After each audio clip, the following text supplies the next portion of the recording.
বিশ্বের বৃহত্তম গণতান্ত্রিক দেশ ভারতে ৭ দফা লোকসভা নির্বাচনের ভোট গ্রহণ সম্পন্ন হয়েছে গত শনিবার। এরপর আজ মঙ্গলবার দেশটির স্থানীয় সময় সকাল ৮টা থেকে ভোট গণনা চলছে। প্রাথমিক ফলাফলে ক্ষমতাসীন বিজেপি নেতৃত্বাধীন এনডিএ ২৯৭ আসনে এগিয়ে আছে। অন্যদিকে বিরোধী জোট ইন্ডিয়া ২২৮ আসনে এগিয়ে।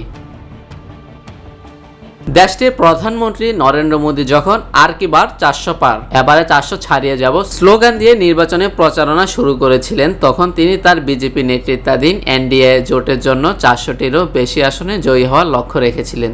তবে এই জোট যে রেকর্ড এত সংখ্যক আসন পাচ্ছে না তা এতক্ষণে স্পষ্ট হয়েছে। যদিও প্রাথমিক গণনার প্রদর্শিত ফল অনুযায়ী এনডিএ একক সংখ্যাগরিষ্ঠতা পাবে বলেই ধারণা করা হচ্ছে, কিন্তু জোটের প্রধান শরিক দল বিজেপি সম্ভবত একক সংখ্যাগরিষ্ঠতা হারাতে চলেছে।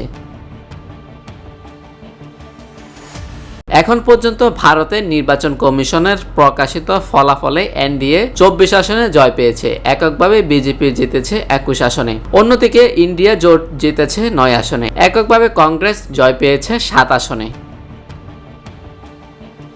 ভারতের ৫৪৩ আসনের পার্লামেন্টের সংখ্যাগরিষ্ঠতার জন্য প্রয়োজন ২৭২টি আসন।